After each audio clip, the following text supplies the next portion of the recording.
welcome to my world. Welcome to my world. Give me a thumbs up just for the intro. What is up, guys? It's the homie Bigg Vic. We back in the building with another video. One of the most frequently asked questions that I get is, how much did it cost me to start my box truck business? So depending on what state you live in, everybody has different expenses. If you're in Atlanta, if you're in South Carolina, if you're in New York, just depends on where you're at. You're gonna have different expenses, different taxes, depending on where you live at. LLCs cost different prices depending on the state that you're at. So everybody's gonna have various startup costs when it comes to starting your box truck business. So what it cost me in the state of South Carolina to get my box truck business started, first and foremost, I already have my LLC established like 6 years prior to starting my box truck business. I had my LLC in place already from a barbershop that I opened up a few years ago. So I had the LLC already done. I basically put my box truck business under that same LLC's name, doing business as Newton Ventures LLC now. I found my truck on Facebook Marketplace. A guy was selling the truck in Orlando. I just really wanted to get in the game, get started. I was looking for a good truck. There was an International DT 466. This is way before I even knew what a Max Force engine was. Luckily, I did not get a Max Force engine. I did get a DT 466. I found that truck online, on the marketplace for like 10 grand. So I was able to get in the game buying my truck fairly cheaper than most prices that are out there now. When I did get started in the box truck business at that time, people were just still doing research on it, doing research on the box truck business, looking at Amazon as a viable source of revenue once their trucks got purchased. Basically what I did was I purchased the truck, paid cash for it was a 2006, it still is a 2006 International DT 466. That's one of the best engines that International said they put in their trucks. Very solid engine. That was my first expense. I paid 10 grand. Started looking up insurance. So insurance for me didn't have had a good credit, number one.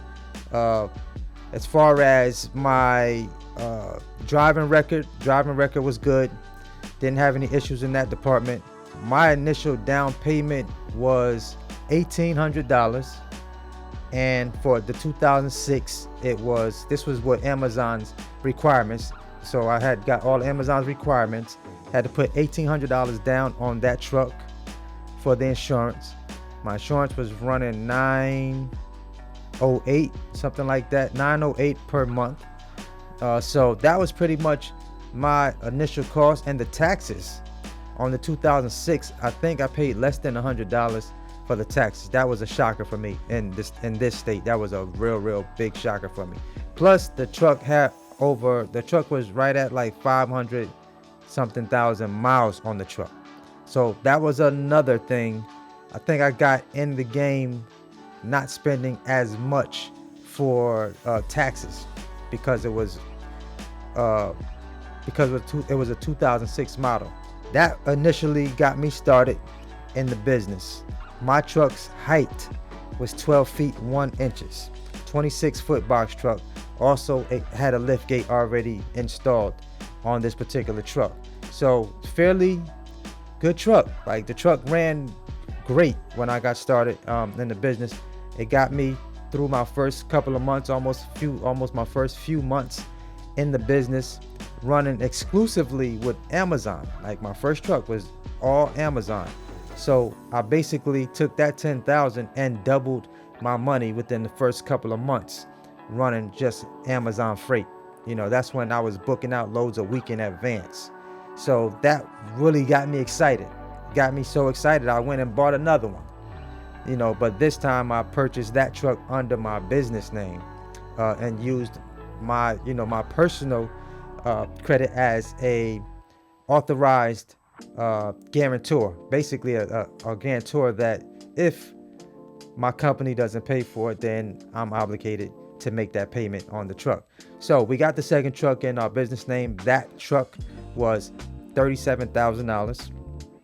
Yeah, no, the numbers started changing after a while in the box truck business. So I'm gonna need some of y'all to maybe go get a hot shot or something and stop buying up all the box trucks. No, I'm just playing.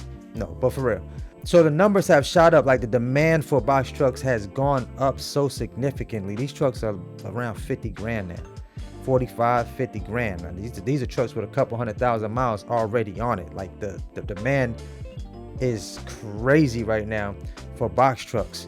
But I guess it's because a lot of us guys have been on YouTube, you know, really pushing these box trucks and showing that, you know, there's money to be made without having a CDL. I think that's what has really made the box truck business so attractive.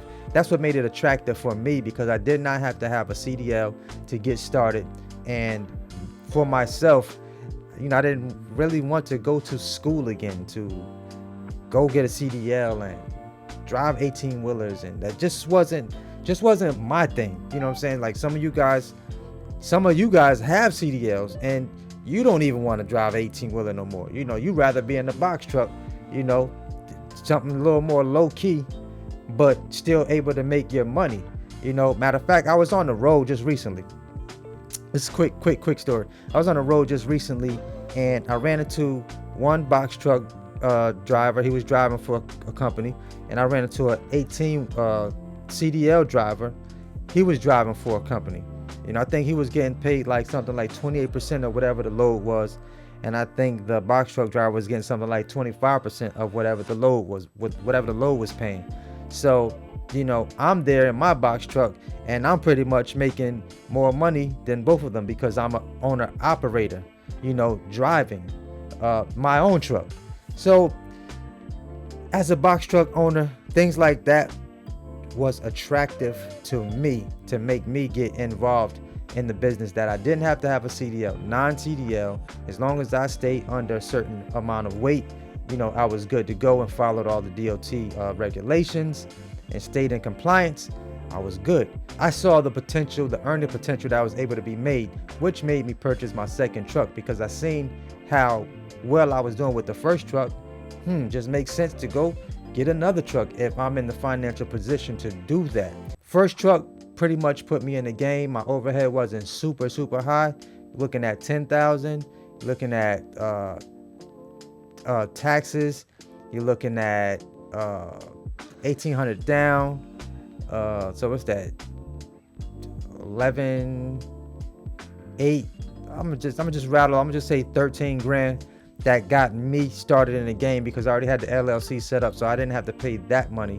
Pretty much that's initially what got me started in the business, and that's what it cost me to get started. So about 13 grand.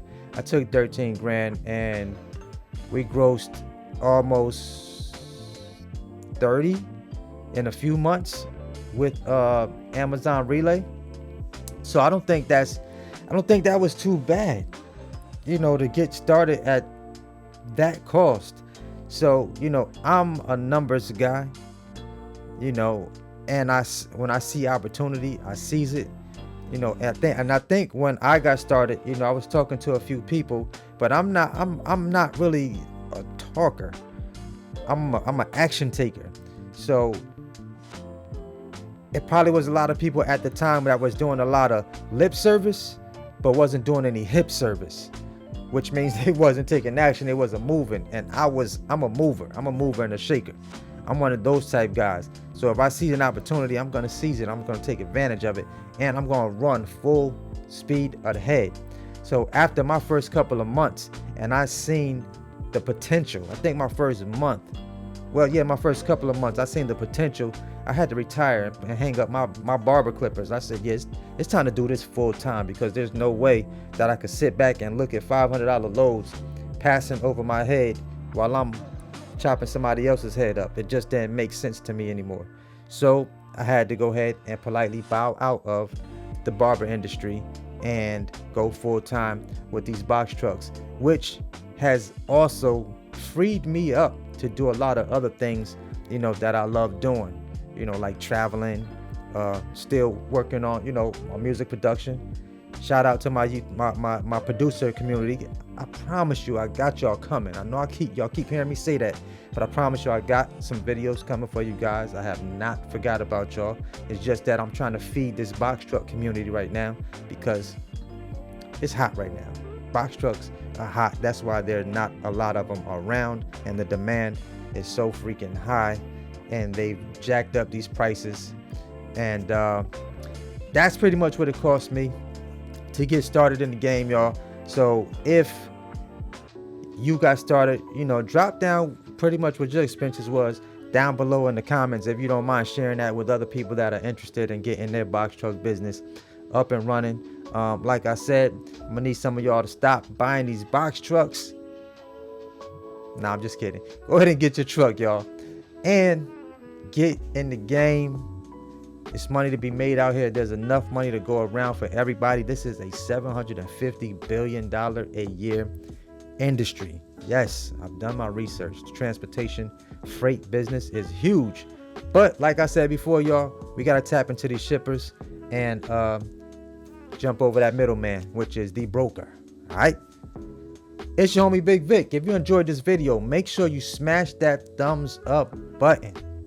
Make sure you hit that notification bell so that you'll be notified when your boy drop the next video. You feel me? And if you didn't like this video, y'all know what to do. Hit that button 2 times down for me. All right? Till the next time, always hustle, never stop growing. See y'all in a minute. Peace.